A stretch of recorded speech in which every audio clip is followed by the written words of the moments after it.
The game of Senet. Hoax. Hoax? That must be an Egyptian word. Hoax. That couldn't be an English word, because that sounds too funny.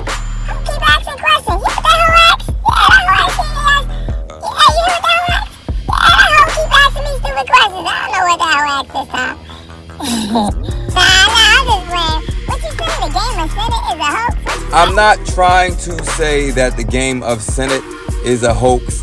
I think it's a real game. What I'm trying to say is a hoax here is that there's a lot of shenanigans around how and where chess was invented. And I feel like Egypt kind of got dropped out of the bag of the list of possible contributors. And it shouldn't matter that much, but it's African history and I have African blood, so I like history to get a fair shake. So I think it's highly likely chess developed in Egypt, and I think truth should be represented. So I'm going to let Baby Fat take it away. What kind of dry introduction was that? What's there to take away? Nothing to take away. Just play the video. Yeah, just play the video. Play the right one. Play the right one on the history of chess. The history of the game of kings deserves to be remembered. Yeah, you got that right. There is still some uncertainty about the exact origins of chess. Some Yeah, stories you sure? seem to be legendary. One says that the chess's first ancestor was invented by a Chinese commander named Hong Qin during the Warring States period of ancient China in 200 BC. You sure?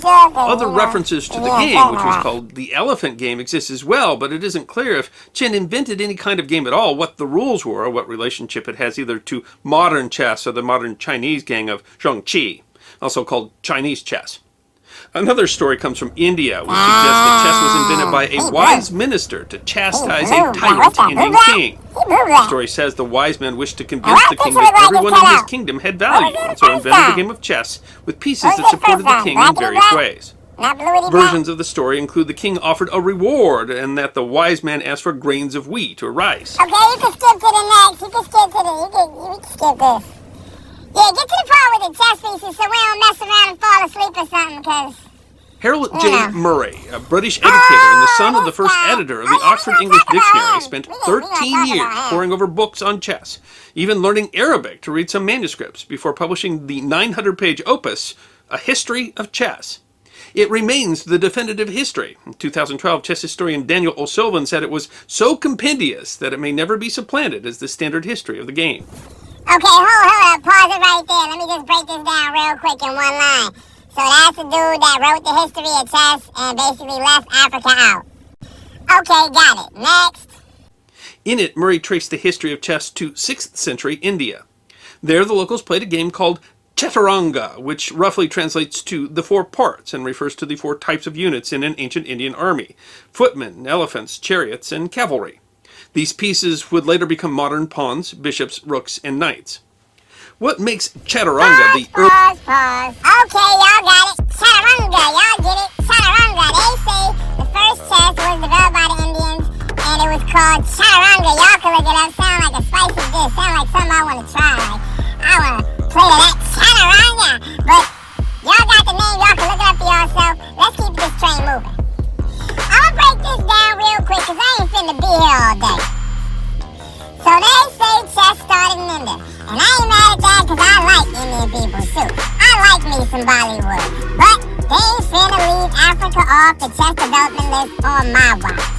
So here's the Lolo. Chess started in India as an almost fully developed game. It is not common for games to just start and pop up out of the ground fully developed. There usually is a place to track where it developed and where it came from. And if you can't, then that's kind of strange. You know, as the legends are told, from India it went to Persia, from Persia to Greece and Rome, and all over the Islamic world, and that's how chess traveled around the world.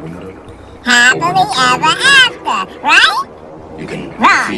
Let me show you how Africa gets a short end of the stick again.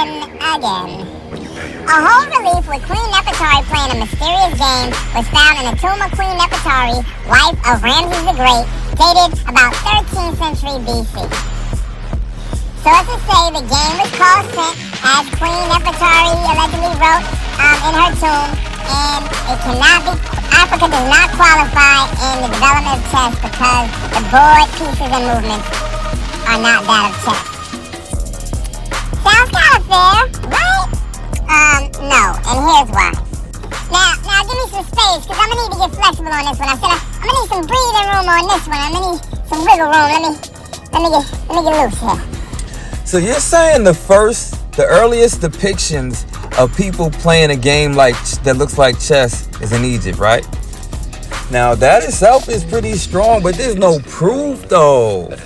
So to prove you were playing chess, you would need 3 things. 1, a chessboard that resembles a modern chessboard or has 64 spaces.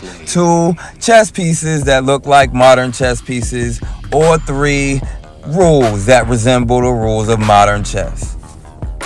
So for Egypt, they got a board, but it don't look like a chessboard. They got pieces, but they don't look like chess pieces. And they got rules, but nobody knows them. So what is I even here for? To say this. Regarding the chessboard is the same as the checkerboard. And the first checkerboard was found in Queen Hatshepsut's tomb. And Homer and Plato both verify that the Egyptians invented checkers. So there, Africa has its checkerboard.